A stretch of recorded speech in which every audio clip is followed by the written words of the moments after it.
NA coach. I was in contenders for a while. I did OWCS with TSM and Timeless and stuff. Um, I wanted to talk about, or he asked me to do a topic class, but I can go through this quickly and we can do some codes if you guys just want to look at general code stuff. But when he asked me to pick a topic, there's actually a video I'm working on right now that like covers something kind of similar. But the main thing, like when ranked people, or like I do sessions for ranked players instead of like competitive team stuff. Whenever I do that, is they'll tell me like they look at higher ranked player codes or they watch higher ranked player streams or stuff, and they'll watch the streams and they're like, oh, this looks easy, or there's like they feel like they get unlucky in a lot of their games. And they're not seeing like the person they're watching get unlucky as much as they are, right? And like there's a lot of like uh like feelings of unluckiness in general with those players that I coach. And what I want to try to explain today is um, obviously most of what people think is like unluckiness is like, obviously doesn't actually have anything to do with luck, but it can be hard to like understand and try and control that in game. And especially when you're like watching a good player play, like it can be hard to see what exactly they're doing that's, making them avoid those kind of things. So that's just what I want to try to talk about today. And this is like, I'm not going to like go through all this word for word, like you can read it if you want, but like the word that gets thrown around a lot, let me use a different color besides blue, is like game sense. So like people use this to mean like positioning or like CD tracking or whatever, right? What I mean by game sense, like for what I'm going to talk about, is just um, how well you avoid like the unlucky parts of the map and like how well you find like the lucky areas of the map, right? So what I wanted to do, and something that like changed my view on this a while back, when I was actually like a League of Legends player, was I saw someone who mapped out the pathing of a player through like the entirety of a game. I don't know if you guys play League of Legends, but like the map is pretty simple. There's just three lanes. And generally, like you start in one of the lanes, and you can kind of move into the other lanes like as the game progresses. But they mapped out the pathing of like players of a bunch of different ranks, and it was really, really obvious from that pathing map how much more like high ranked players use the map in all parts of the map so much more than low ranked players. And I wondered if I did that for some Overwatch games, if it would be like kind of obvious in the same way. So I just did a couple of them, and it might look a little like confusing at first. But these are just some of them, like from a Champ 4 Tracer player. I had some players, just some friend of mine's, like play some games on an account that was like Masters 5 or something. And these are heat maps of like how the Champ 4 Tracer player moves through the map, right? So each of these lines coming from spawn is just one thing. It might be hard to track. Like the point is not to like see the pathing like of the individual lines or anything, but I just want to kind of get across like there's lines in every area of the map. Like this player is using every area of the map like significantly, right? And my theory was that if I do this for a bunch of different ranks, right? This was a Masters 5 player, like an actual Masters 5 player, that it would be way more like concentrated in certain areas of the map, and they're not really utilizing everything that's available to them, right? Way more obviously. And again, this is not like I don't want to try and say, oh, you should move around just for the sake of moving, or you should like be flanking all the time, or any of that stuff. Like that's not my point. This is just kind of to show that like um, to make the best use of your ability to move around the map and like trying to find plays like in a really general sense, not just like as a DPS, right? But like as a support, trying to avoid things like better players move around way more often. This was a GM1 cast player that I had to play a game, and you can kind of see like this was all basically one path. I think this player actually didn't die through the entire round, but every time they look for something, like it's a very continuous line, and very rarely are these like doubling backs where they're spending large amounts of time in like one area of the map, right? Like here they kind of did a little bit, but it's almost always like this long, fluidish, continuous movement like throughout the whole thing. And then I did one for a Diamond 1 cast player, and you see it's this really uncomfortable, concentrated movement in like these areas of the map. Some areas of the map are completely unused or almost completely unused, right? Like this one is really, really obvious. Like this player was just like stuck, right? And this is like what I wanted to like kind of find is like this is a player that would feel unlucky. Oh, I'm just getting one shot all the time. Oh, I'm not finding anyone to get a pick on, or I'm just getting kind of like spammed through the choke or whatever. And so after I did all of these, I wanted to look at some key moments. I'll actually just go into this game now because I have it loaded up. Um, is at 6:08, I think was the time that I marked. And I want to just look through kind of like some of the more specific decision making that causes this player to like move around like this. This at 6:08, let me go back to this. Yeah. So this was a fight where they just won. And this is like a really easy thing that lots of high ranked players do is like right after they win a fight, um, they try to make like a chance play. Let me turn the outlines off so we're not cheating and we're like actually a player. So he goes right up to spawn, and immediately he's looking for what, like we say, like a chance player, like a random pick, right? But immediately I can kind of see already that like this is like where the lucky area of the map is. You know, like a lot of diamond players or like masters players or whatever rank would like just be sitting on point here and just like waiting for things, right? But this is one chance immediately that the higher ranked player is like creating if someone is here to get a pick. And they don't end up finding anything, right? The Moira's here. And then immediately when this doesn't work, they leave. They go to the right area. They poke this part of the spawn too, right? And this is like another chance. He forces this Moira out. He forces tons of armor off the Maga, right? And so like just within this like 5 seconds or so of the early fight, where like a low ranked player would probably be doing nothing or be waiting for something or standing on point, this is like two-ish chances where a play could have been made. And this is why like when you watch it like a high ranked player or a stream or something, you might be missing like it might not be super obvious to you because nothing's even happening, right? Like they didn't end up getting these things. But we're going to look at another play where the same thing, like they attempt the same thing and it happens to work out. But what I want to get across, like specifically for DPS players or like people who are trying to make plays, right? Or like maybe more aggressive supports or tanks. The way that you kind of create this luck is by finding the maximum possible chances to like find this play, right? So like there was a left play here, and then he found nobody. He immediately left. He went to the right play. Whereas like either a lower ranked player would just be doing nothing on point, or would maybe go for this left play and then stay here until he gets forced out or he gets low or something, right? Um, and so after that, when kind of two people started to look at him, he kind of just left immediately. He went to point, and then he just takes like a normal fight on point. Um, the other fight from this code is 118, which is earlier in the round. And someone in chat asked, is it about being more unpredictable, like coming from different angles? That's a part of it, and that's like the part of it that's kind of specific to like hit scan or like DPS. But this is like the application of the concept for like being aggressive and like making plays or finding random kills. Like if you want to like be like a lucky player, right, quote unquote lucky, it's about like creating the maximum possible chances for you to like be able to be lucky, you know, like so this is like a really similar situation where he's trying the same thing he did last time. Like if you noticed last time, I'm saying he did these things well, but it didn't actually do anything for him, right? So you might be like, well, what's the point, right? Well, this is the point. Where here he just won the fight and he's doing the same thing. My outlines are off, and this time he does get lucky. This time, this guy walks out to spawn, he hits a headshot on him, and he just does enough damage where this guy gets the kill, right? So this is like a quote unquote lucky kill, right? But it's really not luck. A worse player wouldn't have put himself in this situation and wouldn't have been able to take advantage of this, right? And you're going to see that he does this so many times that the chances of it getting something, you know, it's just going to go up and up and up until it does work, you know? Um,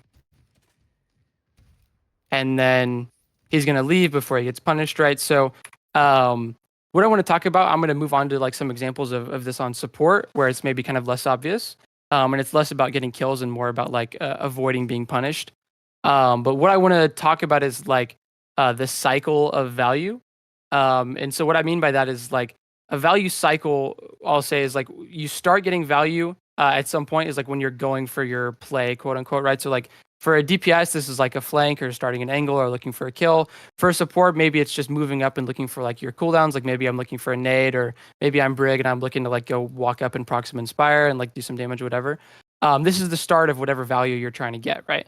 But the cycle is really important because these good players like end this cycle. Like he walked up, he looked for his value, and on the previous map, right, he walked up and he did the same thing. He didn't get a kill, and he ended his value cycle really early, and earlier than a lot of players would have at lower ranks. And this is just as important. And this is going to be really obvious in the example we're going to look at soon, right? But if you look at this example again, right? So we talked about why he started and why he walked up here, and this is good too. But I also want to talk about like why he left and why he ended this value cycle, right? So like this is the start. He walked up here, and it kind of becomes clear to him right now that like there's really not much more to be gained here, right? So I'm just gonna leave instantly. So like this is like one value cycle, I'll say, right? Is this left side, and then now he's gonna go here. He's starting another one. Gets a dynamite on the Moira. He gets a bunch of shots on the Mauga, right? And now he's like, I'm probably not going to kill this Mauga because he's in his own team and getting healed. And some people are going to come start helping him, which means I'm in danger, right? So he ends this. So this is like 2 value cycles before the fight even starts. And he's going to get a third one as like the normal fight starts, right? And so what I want to like hammer in, if you're going to try to apply this concept like to all your characters and not just to like being a DPS and looking for like random lucky kills and this kind of stuff, is like getting as many value cycles as you can, instead of just looking for like one really big one is like the goal, right? Or like people talk about like uptime. Maybe you've heard other coaches or like some players talk about that. What uptime really means is like to be looking for the maximum amount of value cycles possible, and eventually one of them will get something. And the goal is that none of these are like really high risk, you know, where like a lot of players will play and like, oh, I'll go for my angle, and then either I get a kill or I get killed, right? And that's really not what you want to be doing. Like, I want to be looking for my value, and if I don't get it, I want there to be no downside, right? I just get to leave and I get to try it again. Um, Would this apply to a tank like Mauga? Push up further after one fight, Fisher pick and charge back. Yeah, it's pretty similar actually. There's actually this kind of thing happens on Mauga a lot, where like Maugas will kind of do like a pin that's not like a direct engage pin. There's actually a specific example of this. Let me go to YouTube. Because I did a video on Mauga actually like a little bit ago, where let me just get OBS Sojourn. Right, covered something really similar to this. Um, I think it was Kefa's POV. And if I can't find this, I won't waste a ton of time looking for it. But it was on Oasis. I might already have it at the time I need it because of the video I did. Yeah, I think I do. So it was like right here, right? So like on a character like Mauga, taking a while to load from my internet, right? But for this kind of like value cycle, he doesn't want to just like pin in and like try to stomp 3 people and you know just like get that hard engage, because there's a big chance that he'll get punished. And that's not really how you want to start the neutral necessarily, right? So what he does instead to kind of do this first cycle, well, okay, you might even consider like just the basic poking, right, and flanking to the left side the first cycle, whatever. But is he'll walk up to the left, and he does this type of pin where he pins like through them, and then he ends up back in his team, right? And so what this is, like, this is the first value cycle, is like a chance for my Reaper and my Echo to walk up, my Brig can walk up and proxim Inspire, but I'm not punishable. And like, if this play doesn't get value, there's not really a downside for me, right? And so like the more I can kind of do this over and over, the higher the chances of me getting lucky kind of rise up, right? The chances my Echo gets a full sticky, the chances that you know, I knock someone just out of position enough so we can kill them or whatever. And this is just like a generally like a way to like create this luck for yourself while making like the unluckiness factor like remain very, very low. If that makes sense. Let me catch up on chat really quick. I stop press tanks that are not as pick centered, like Maga Hog or JQ. For tanks that are not that pick centered, like I would say maybe someone like Ram, or like you know, the tanks that are just like kind of like frontline like sponges. They usually still have like CDs that are very high value. Like for example, in this meta, that was like I'm trying to remember, Flash Ops tournament, I think, where it was like a Ram May meta, or actually we had a better example. Maybe that was like a Ram Tracer meta. I think like somewhere in the start of stage 1. We would do this thing on Timeless, or maybe we were Wisp at the time, I don't remember, where like in this choke, we would have two plays, right? When they rotated, my or my Ram, sorry, would be set up early in the choke to slow the rotation. And then my Tracer would be set up on an angle to try and pick the BAP, right? Or force the lamp. And we would try to get this like Ram slow for the lamp trade, like almost every time early. And that's like our very first chance. And if it doesn't work, my Ram just leaves instantly. We don't greet it at all. And then we take like a normal fight with the shield and the second slow that comes back, right? And it's just like there's almost always a way to try and like get as many cycles as possible, even if it's not like looking for a pick. Maybe it's just like a slow on the rotate, or maybe it's like getting some extra charge if you're on Zarya or whatever it's going to be. But you might get your armor chunked and then have to wait for heal. Yeah, it's not necessarily about the damage. It's more about like one trying to just like pull visual aggro for your team to walk up and do stuff. Like specifically like for my break to proc inspire and like both of my DPS to start to look for stuff. But also it's like it's kind of just like a respect move. Like if I flank left and I pin through and they don't look at me, then I can actually just end the pin and I can just stomp three people, right? So it kind of like just like demands a certain amount of respect and like makes them kind of like split their attention. But yeah, kind of. Obviously you don't want to grid it too hard, but the other examples I wanted to look at for stuff that's not like pick centered. Actually, I do want to look at one thing from the Champ 4 Tracers game. Was kind of one more DPS example. Let me find some. So the first one was 42 seconds into Samoa. So I think this is another like one fight example where. Or no, this is the very beginning of the fight. So they padded all the way through the left side. And then he sees that the Ashe here is on low ground, right? So he double blinks in. He tries to get this one clip on him. He doesn't quite get it, and he goes back to stack with team, right? So there are a couple things that are already going on here. One, he already looked for his kind of like chance play. If he gets that one clip, there's the pick, and the fight's won, right? If he doesn't, he just recalls and he goes back to stack with his team, that's like the important part of this value cycle, right? Like almost any player can play Tracer and then can flank and can try and one clip a backliner, right? But the important part is that like my value cycle is quick and it ends back in safety, right? Like I'm just gonna go stack with my team and then I'm gonna like shoot whatever my team is shooting and kind of like regain awareness of the fight and see if anybody's split and kind of just like see what's going on and this kind of stuff.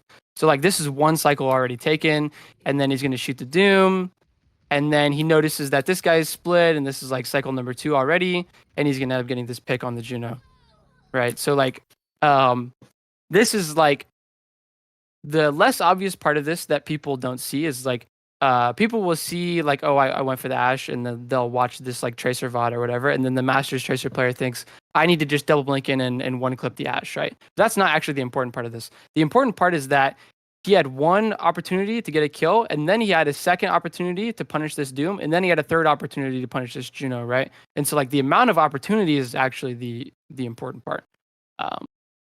For like being able to cycle your maximum value. Tension check. Surprise doesn't go try to tickle the Ashe if it needs to come back and try again on Ashe. It's mostly because once you go for this Ashe, one, you need to like regain awareness of the fight. Like if I've gone for someone, I can assume that like my team is maybe also under pressure. And so like I just want to like peel some pressure before I start another cycle. And it's also just like easier to do this before trying to like reach a far area of the map again.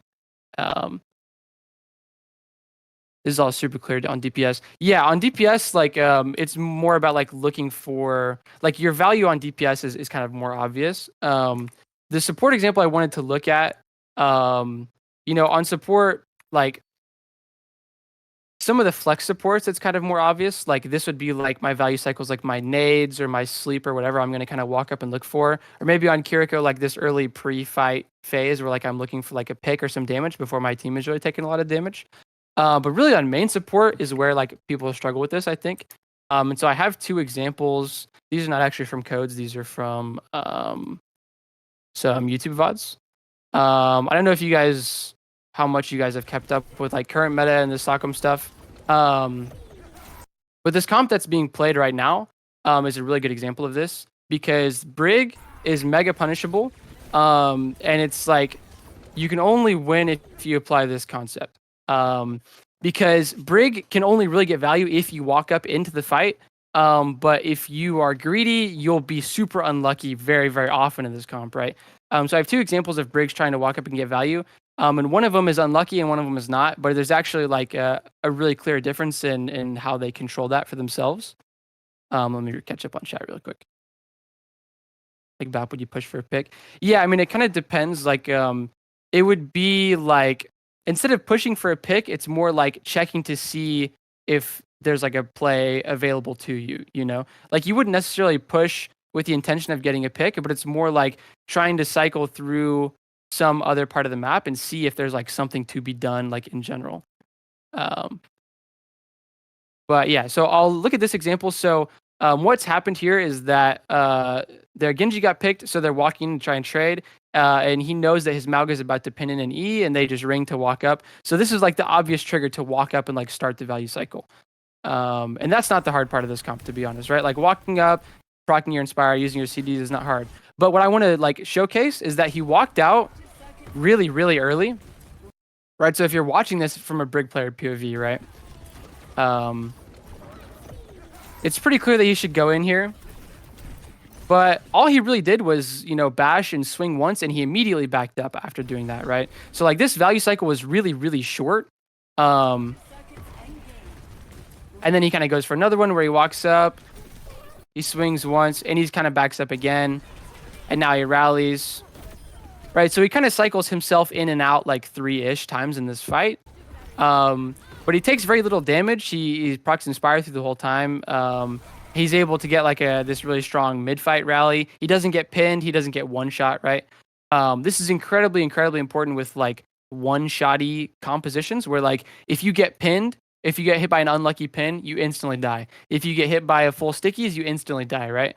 And so it might not look that hard, but really what he's doing is like controlling not being unlucky in this fight by cycling himself out and not being greedy at all, like past these certain points, right? Whereas a lower ranked Brig player would just keep swinging here until they get low, and they would try to like bash out when they get low. But when you're low, it's too late. They're gonna chase you and you're gonna die, right? Especially in this comp and especially at like a high level. But like in rank 2, it's just like I want to look at an example of this going badly and a player getting unlucky. This is a really similar matchup. Actually, I think it might be the same matchup. And so in this fight, it's kind of the same thing where like the trigger to walk up is pretty clear, right? Your Malgan is going to pin in, your ring is out, you know? And so he's walking up to try and get value. But the problem is the enemy team is kind of kited. And right now is when like the unlucky, you know, percentage is starting to go up like around right now, right? That first 1 to 2 seconds of like your Malga drawing aggro and these people doing whatever is like, that's your window and he needs to be backing up around right now. But he agrees his positioning and he stays like this value cycle is really long, right? Like he's walked up and he stayed in for a really long amount of time. And now he gets hit by a pin and he just gets absolutely one shot, right? And so I guarantee you most players looking at this, let's just watch this clip again, right?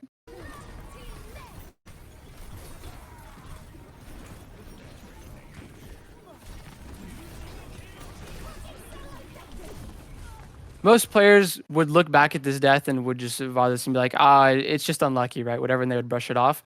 But I really want to like stress that good players, like the really good players, don't get unlucky like this, and it's for a good reason, right? Like, and this is something that like it's really hard to like understand, and it's sometimes hard to take accountability for, because there is a certain element of randomness to it. But what I want to try and like get across, like through all the examples, like through the DPS finding the picks and through these supports getting like randomly one shot, is that like learning how to like cycle yourself in and out at appropriate times to avoid the randomness, or sometimes on DPS cycle yourself in and out to like use the randomness to your favor is like the big point, right? Like you don't know what's going to happen.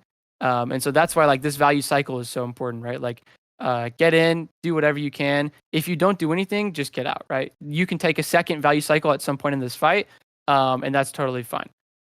But yeah, these were like most of the examples I had prepared. This is specifically against one-shot comps. It's way more important against one-shot comps.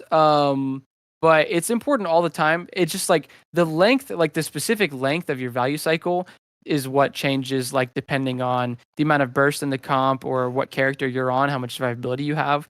Like in this comp, I picked this comp one because it's like hard meta right now and everyone's playing it, but two because like the cycle is really, really short. And if you stay in for too long, like if your cycle is too long ever, you're just gonna get one shot and die, right? There are comps where the cycle can be way longer, and it's totally fine. And there's also characters where the cycle can be way longer, right? Like if you're Reaper or if you're Malga, your cycle can afford to be way longer because you have tons of tools to bail yourself out and that kind of thing. So it kind of like is really specific to the situation of the character. But it's definitely something that's like way, way more important on the characters that could be one shot and in like the matchups where there's tons of one shots. But why is Malga hard meta in Pro Scene? The main reasons is just like there are certain stat buffs to a lot of characters that are really hard to overcome right now. And even they're actually on previous patch and it's still really hard to overcome. The main ones being like Juno and Malga, like are the big things. Malga is a great ult battery for your Juno because he takes tons of damage and he can afford to just frontline and take tons of damage forever. And that has tons of synergy with just being able to farm your Juno ult. And then Juno ult is really strong stacking ult, and then that has tons of synergy back. And it's like it's just kind of like a feedback loop of a bunch of things that are statistically broken right now. And it's hard to play. Like there are other comps that are maybe better in theory. Like last time Malga was meta, there was like a Sig comp that could kind of work because you could like eat the Sig heal and shield, and there was like kind of lots of counterplay for the Sig heal. But between this and like being able to five stack in the ult and the rally and the Malga E, there's just kind of too much raw damage and raw healing to like beat this comp right now. But I just know Anakiriko with them. Um, there's kind of well, Juno has to be played just because her ult charge is the fastest out of anybody, and her raw like numbers and ring are just really, really good in this comp. Brig is played for a couple reasons. One, she's just a really good DPS pocketer while being able to bait. Like kind of being a hard to punish spot. And also whenever Brig is like hard to kill. Like in this comp, if you like hard pocket her when she needs and you give her the E and then you ring for her, her raw healing is actually really, really high, like surprisingly higher than a lot of the other flex supports. And she ends up being like really hard to kill in these fights.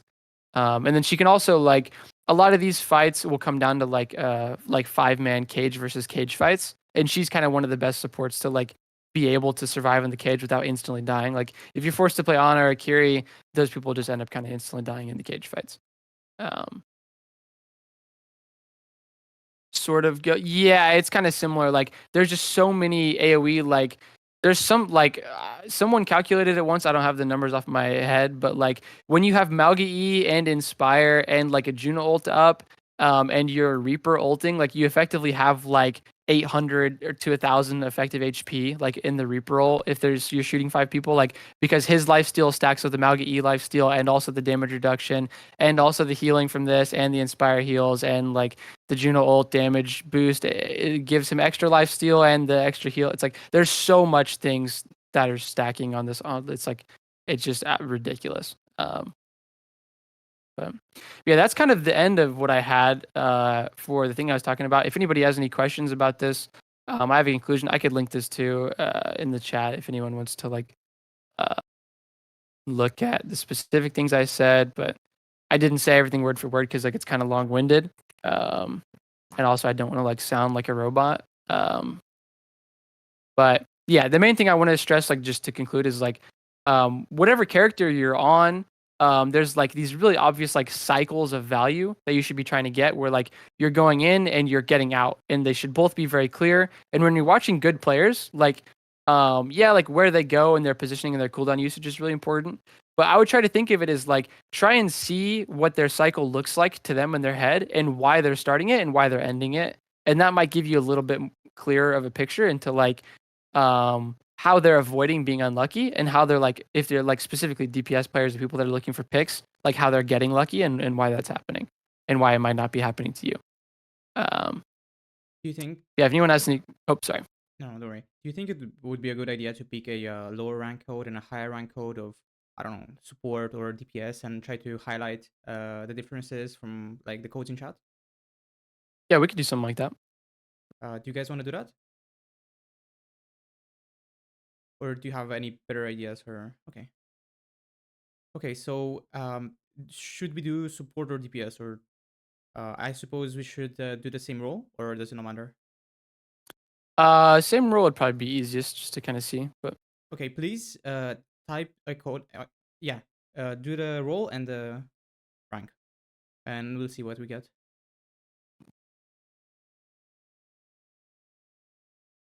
And we have like 30 minutes left, so we could spend 10, 15 minutes per code.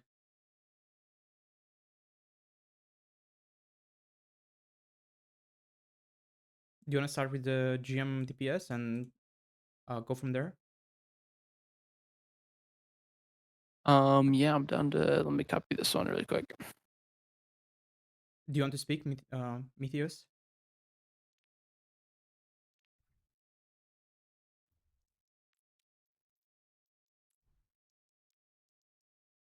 Pull this up.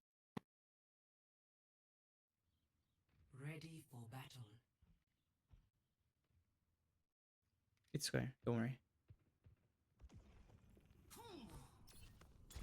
Okay, we'll go with this, and then we'll probably pick Wherever they hide, a lower rank DPS or support code after that. All right. Or we can go with this code for 30 minutes. It's your choice. We'll probably try to get to one of like the low ranked codes, split the time, maybe 15 or something. one. Attackers incoming. Stop the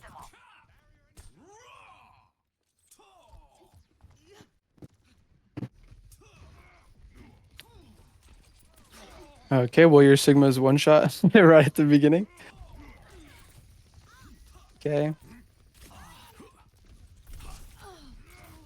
All right, well unfortunately we need to kind of just get out. Okay, everyone just gets one shot. Your Sig is just way too far forward and your support's maybe just not healing it at all, but let's skip to the next life. Learn this together. Okay, we're on Reaper now.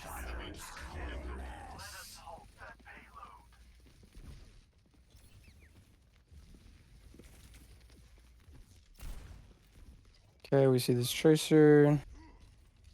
Okay, so let's see the value cycle here. We're gonna TP top, shooting the monkey. We're gonna leave now, get the health pack. Monkey chases us. Okay, so this is not as much about like value cycling in general, but what I would say here is first of all, your comp is kind of weird. Like it's just kind of what's gonna happen in ranked. But as we TP top for this guy, like when you're on a DPS, and especially when you're on like a flanker DPS, or maybe someone in general who's gonna be like splitting from the team a lot, your value cycles are usually gonna involve going in somewhere, right? Like either I'm trying to like TP into an angle or I'm trying to like go on the backline specifically. But the end of my cycle is usually going to try to be back within my team, or maybe like very, very deep somewhere where I may be incredibly hard to chase. Um, the start of this is like not that bad. Like your ball went in. I get why you TP top left. Um, I would say you greeted your cycle a little bit. Like once he bubbles, like if he bubble dances, there's no way you're gonna like get meaningful damage in here. So I would probably have tried to not get my fade forced here and make him chase me. And then hopefully if he like forces my fade or something, I can use it to get back in my team and I can end my value cycle like somewhere around here. Because if you're on like a flanker or like someone who's splitting a lot, like I'm trying to think of like supports to split, maybe like you're a Lucio or something, whatever, you should be trying to end your cycle like back in like unpunishable positions a lot of the time. So this was pretty greedy, like, but this like a little bit nitpicky, right? Because like one, we're on a weird comp, and two, like your team is just kind of playing weird. But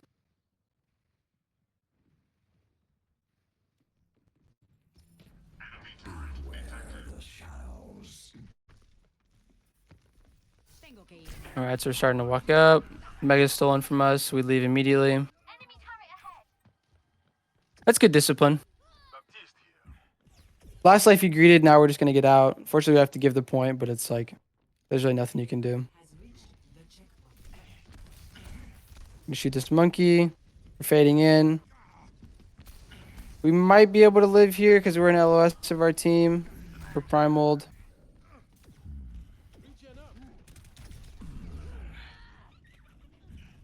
Okay. Our BAP is traded, sadly. We're gonna look for a support trade here. Make the pylon, get out. So I like these lives, to be honest. Like, this is pretty similar to what I'm talking about. The difference obviously being like, if you're on like a flanker, right, or like you're on like a close range flanker, especially, your value cycles are going to be like trying to get kills or trying to like stack with your team and force tank CDs. And since you really don't want to like stack with this type of team, like a ball, like your value cycle is almost always going to be like I'm trying to TPN or I'm trying to like one shot a backliner or something like that. And so here, like this is way less greedy, and I like this a lot more. Where um, we're just gonna drop. First of all, our ball's got one, so we don't need to greet anything here anyways. We try to do this, whatever, but like you're really making sure that like the end of your cycle is like with your team and you're hard to punish. And so we're gonna get a second one here. We're gonna get this mega. We're out again.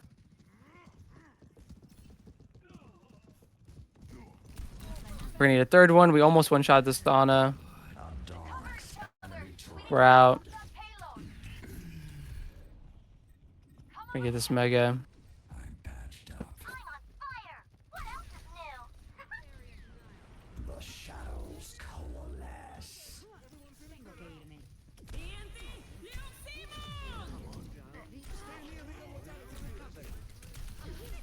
Trying to one-shot the Ana. There we go. Finally, we get it. So this whole sequence, like maybe 4 or 5 cycles, you didn't get punished. You're maybe a little bit too passive, although this is like, I'm getting a little bit nitpicky here because your pick is kind of like uncomfortable. Like the Tracer or something would just be way easier here because like you're kind of just not getting healed. Like your backline is like just not stacking with each other or peeling each other or whatever.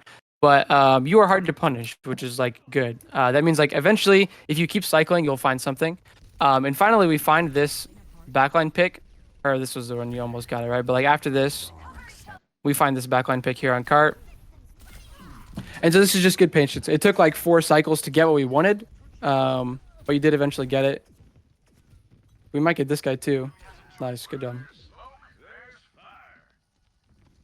See, this is pretty disciplined. I can tell you're like you said you're a GM5 player. Like, I can tell your instincts about not getting punished are good, even though the pick is maybe a little weird. Now our cycle, we're gonna be trying to get an ult off. It's not gonna be easy into this comp. Let's see. You see the backline is there. Monkey's jumping for us. Our Diva's with us, so maybe we can play up here. Okay. Just living this.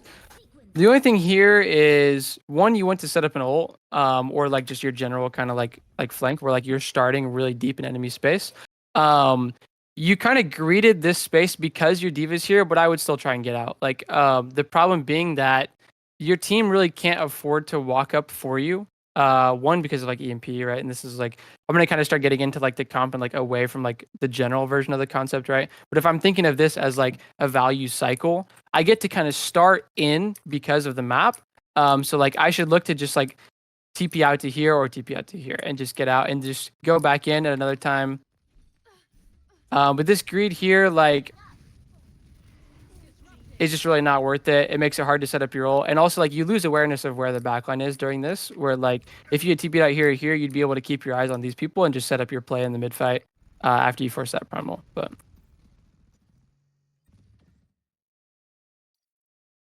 that kind of yeah, that depends on how close your backline is to you a lot of the time. If you're really split, trading Wraith for Bubble is usually not that good because you'll die and he'll live. If you're close to your backline, though, it can be pretty good because you'll get to get healed enough to just break the bubble and force him out. And then, like, it basically depends on how punishable you are. But if you're really split, like, trading Wraith for the bubble can become really hard because you're just going to end up dying after the Wraith is over. Skip to the Widow part, go to the next person. Sure, let's go to the Widow part. Sojourn was just attack. Oh. Okay, let's look at this.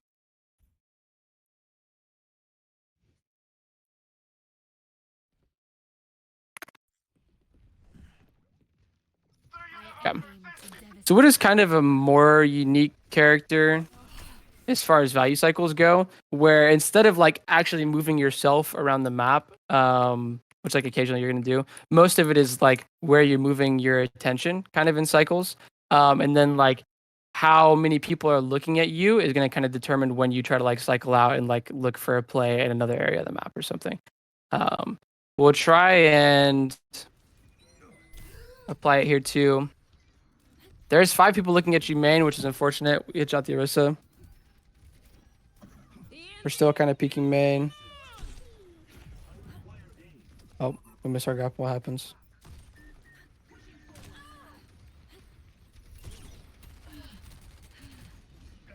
We could maybe shoot this Orisa out. Okay. So there's a couple things here. One is a small piece of Widow micro, and 2 is like our general macro concept, right? So if we're thinking about our value in cycles, and Widow is like, this is a really important character for cycles because a successful cycle means like a kill if you do it right, and then that's just like an instant fight win most of the time, right? So in Widow, it's mostly about like the places where I can cycle instead of trying to like cycle back and forth through the same spot. Like a Brig is kind of just doing this and this the whole game. Um, you have this option, and this option available to you. And this option is actually really good. Like this is the least punishable option where if I can sit somewhere like here, I can see the whole map. And also these people can't swing out past here, right? They have to like all start like kind of huddling up. And then after I do this, maybe I can get up here. And this is like, I'm really, really hard to punish. And they have to like back up to this corner maybe, right? But you kind of spend like, if I were to do like the heat map thing, you're kind of like all in this area the whole time. And one, like people know where you are the whole time. Everyone can just kind of hide behind cover and just not peek you if they want to. But 2, like there's just lots of spam going towards this area, and eventually you're gonna catch something, right? Like you could maybe consider this death unlucky because they're just throwing everything at you this whole time. But really you're just standing in the same spot the whole time. The other piece of Widow Micro is when you first peek, I would try and let him move into your shot more.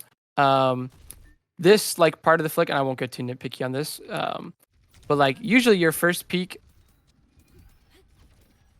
you should kind of just hold your crosshair in a position where you know he's going to strafe, right? Like this initial hold right here, you know that either he's going to go to this cover and then you can just hold it on this cover and wait for him to come out, or you know he's going to strafe this way at some point and you can just wait for him to strafe into this crosshair. So I would do that instead of like going for this flick, because you kind of ruin your own shot. Like this is a pretty good shot.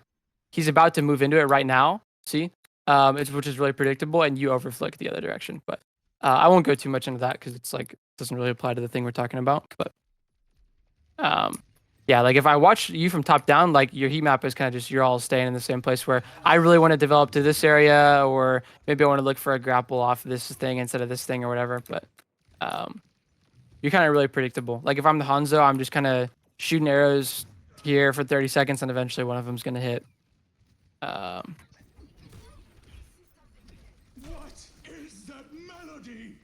Okay, we get these kills. Nice. Oh. Okay, well, let's get TP'd in the back. You just didn't get care. And like sometimes it's not a bad thing to do that, right? Like if I know my SIG has flux, I don't want to get too crazy, and I can just make sure I'm shooting the people in the air. That's totally fine, right? But if it's more of a neutral, again, like a lot of really good widows will shoot like 1 or 2 shots from this spot, and that's kind of the end of their cycle, right? Like if I didn't get anything within 1 and 2 shots, people know where I am, and they're gonna stop like peeking me and strafing into me, and I want to like make sure I'm somewhere else and looking for other kinds of value, or wait for my like just hide behind here and wait for my grapple shot is totally fine, right? But if I'm watching this from like, and especially like DPS, like it's really good to watch from the enemy POV. Like how obvious is it? One, you're pinged, right? It's really obvious that you're here, like the whole time.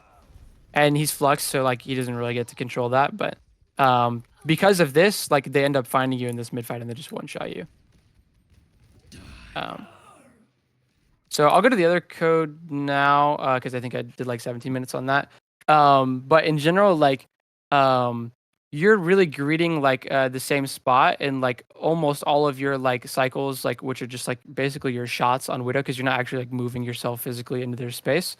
But like you're really greeting these all from the same spot. Where I want to be like doing that 1, 2, 3 shots, and then I'm like moving to another spot, and now the cycle's happening from here. and I'm hard to predict, and I become like you had like two what people might consider unlucky deaths, right? Your first one you were just spammed out, and the second one you get traded out in this fight. But if I watch on the enemy PV, it's actually really obvious that like you're just staying here the whole time, and they just ping you, and the Reaper goes on you, and it's really easy to kill you. But Do you have any questions, Metius, or can I move you back to audience? Okay. Now we could either do a diamond DPS, gold DPS, or you already picked the code? oh, I was just gonna do the one that he Sure. just put in there, Diamond DPS. Sure. Do you wanna talk, Rolf?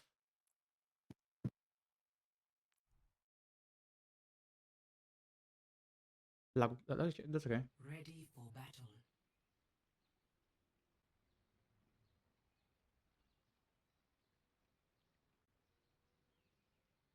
Loud background. Yeah, that's no problem.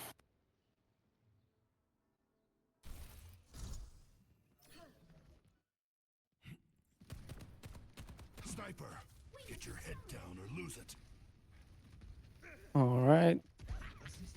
Shooting left. Nice, that was good value. So right away, our first value cycle, like we just shoot the queen and she takes a ton of damage and dies. So Destiny beckons us toward our that's nice. That guy kind of trolled, but like, where are we gonna set up? Let's see. Nice, we're pushing spawn kind of early. I like this a lot. One bubble forced. We're gonna leave. person first. Pretty good cycle. We force a bubble for nothing. Now you are kind of greeting this space a little bit where like if we're the Ash player from Antarctic, like the GM1 Ash player, we've already kind of moved out to a different spot where maybe like I was poking up and I'm already kind of thinking about what the second spot that I want is, right? Because obviously this is not the spot that I actually want. I'm just poking here to like get something out. Maybe I do this and I go and I actually want this spot. This is a really, really good spot for me. This is not really the spot that you want. And now when you leave, you're going to be kind of like for somewhere like here, which is like kind of uncomfortable. So I can already see you're staying in for too long on this cycle, where you might get unlucky here. Okay, I actually like this flank. This is a good spot to be. Cycle 1, we leave immediately. Arzen gets that pick. Good job. Shooting this guy.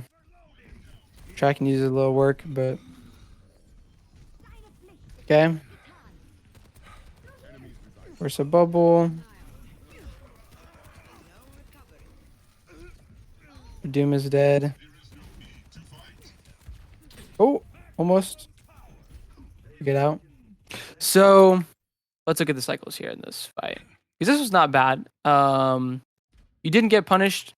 Destiny beckons us destination.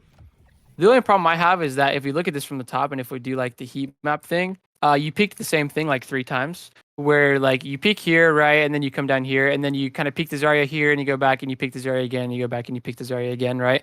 And it's just the Zarya here all 3 times. But like where I would have preferred like, first of all, if you could have gotten this spot instead of having to like play here and go under, that would have been best, right? But like as far as like specifically the cycle thing, like once you peak here in the mid fight, we know the Zarya is here. I want my second peak to like be something like this, or maybe I want to even do something like this and like look for one of these backliners here.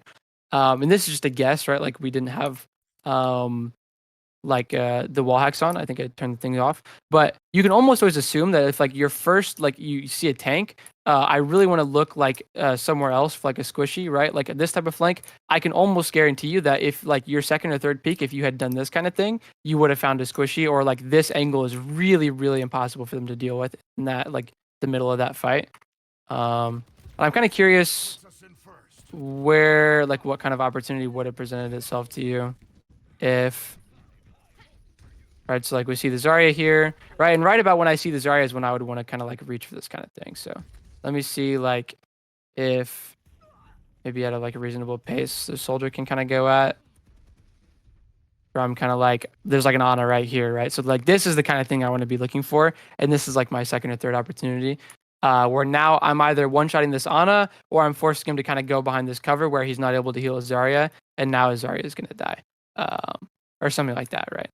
But this is kind of like how you kind of create this luck for yourself is like you're kind of just checking the same thing over and over again. Like, is the Zarya still here? Yeah. Is the Zarya still here? Yeah. Is the Zarya still here? Right. We're like, I'm really concerned, like, what's going on over here and what's going on over here. And like, you just don't really have the information of what's here, but like,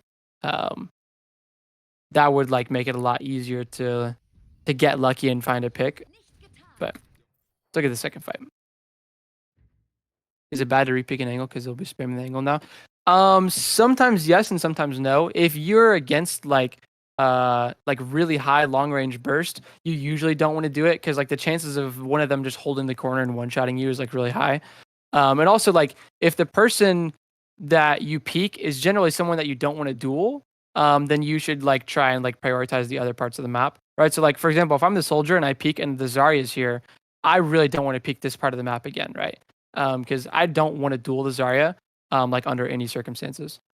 Gather information, look at different parts of the battlefield. Yeah, like the thing here is like if you had known the Ana was here, I think obviously you would have gone for this instead of going for the Zarya. But I can kind of just tell, like as someone who's like I'm an experienced player and coach and stuff. Like I peek and the Zarya is here. That means that the Ana is not here, right? Which means the Ana is either here or the Ana is here, right? So this kind of just like if I'm someone that's looking for a play and I look and the play is not here, then the play has to be somewhere else, right? So I'm just going to kind of automatically look somewhere else. And then the only situations become either someone was here and I find that play, or they actually were like stacked on their Zarya and it's just a terrible place to be anyways, and like my Doom is going to get some damage or whatever. But let's look at this fight. So I come back. Shooting cart. See the Zarya's here. I like this angle. Shoot the Zarya. We just get tons of damage on the Zarya. That's a really good angle actually. So like looking for plays doesn't always mean like hard flanking, right? Like the scenario we looked at, this is like a really deep flank just because that's kind of how you have to do it on this map. Like these are kind of the only options. But what you did is actually really good. Like just shooting cart here. And then now once I realize like, okay, the Zarya is here and there's also tons of damage on this angle, I really don't want to just be re-peeking this angle in the fight. I can either go left and I can look for some kind of flank. I don't really know what's over here. And also like this is maybe dangerous because like the Zarya has tons of charge and if he turns on me, I might just die. So actually what you did is the best option. We're like, I'm just going to kind of get this really long angle here where Zarya can't really actually push me and I'm just going to do tons of long range damage. And then if I really want to in the mid fight, like I can maybe do something like this, right? But the main reason this is good is because it's basically the same angle you had, but the Zarya can't push you. So it's really nice. And then you just get tons of damage on the Zarya, and he dies. So it's good. It's not always about like making big flank plays, you know? What if they're all stacked up together so you can't find any that are alone unprotected? That's when it kind of is like either what like we just looked at, where like I can just do free damage from like a really safe angle. Where like I can kind of see them and they can't really afford to shoot me because like either it's just I'm too deep, they can't like actually swing me without dying on my team or whatever, right? Like so for example here, if I had peeked this and they're all stacked here, what's going to end up happening when I do this and nobody's here is like they're all stacked here, I just get to shoot them all being stacked and I just get to do tons of damage, right? And so even though I'm not going to like get a pick maybe, I'm going to like control this part of the map and I'm just going to do tons of damage in the long run.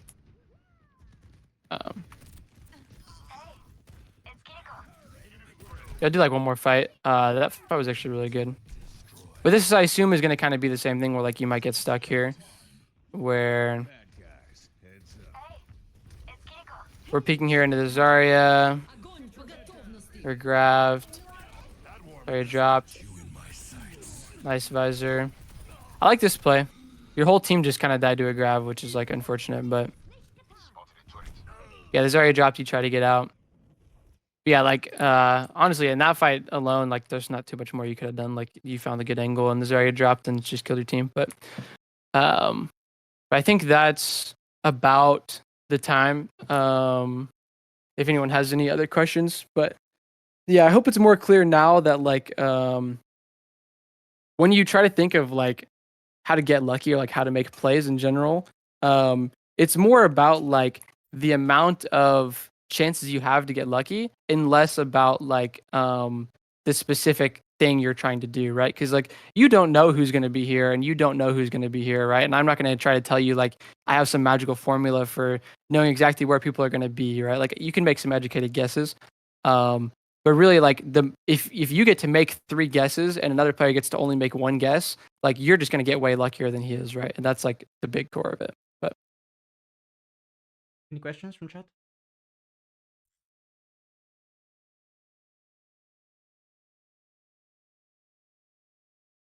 As people are typing, I'm gonna thank everybody that joined. Thank you, Cap, for holding the class. It was really interesting. Comparing different ranks to see what sets good players apart is pretty unique and difficult type of content to do, I feel. So that was really cool. Does this I apply think more to certain ranks than others? um it kind of doesn't for the code that I had, I actually had the champ 4 player and the GM1 player play on like a master's account to see if it would like be really obvious like what they're doing. But I think this is the one of the biggest things that like when you take one of those really high ranked players and you put them in like a lower ranked lobby, it feels like they're just, you know, like when you're the DPS on this team, and this Smurf is on the enemy team or whatever, it feels like your team is just dying all around you and you have no idea what's going on, you know? Like this is usually the thing that's happening is like he's just getting these lucky picks all the time and it's just constantly happening and your backline is dead and your front line's taking so much damage and you don't even know where he is. It's like you pinged him main 1 second ago and now he's on the right side of the map, you know, like so I would say like it's really needed at high ranks, so you could maybe say it's more important at high ranks. But if you want to climb, like it's important for all the ranks, in my opinion. But Awesome. talk about cycles. It feels like the cycle of a main fight doesn't end until one tank dies. Um, what I would say for Malga is like most of your cycle is in like either pinning through and then trying to like back off and live, or like in your reload. Like the reload is the really big one. Um, And so it's kind of like more boring and easier on Malga than it is on most other things. But the cycle is mostly about just like trying to push up and look for whatever value you're looking for, and then like backing up and getting your reload, and then you're going back in and doing that again. Um, and it's kind of, you know, it's more boring than it is on like Soldier or something. But All right. Anything else you would like to add before ending? I think that's all I have. Your mic is cutting out. Oh, I think that's all I have. Okay, cool. Thanks everybody for joining. If you want to see more of this type of content, we have a promo code right now that will save you 20% off your first purchase. I'll make an announcement about that in a second, so keep your eyes on the announcement channel. Thanks everybody that joined. Thank you, Cap, for holding the class. And if there's nothing that anyone else wants to add, I'll see you in the next one.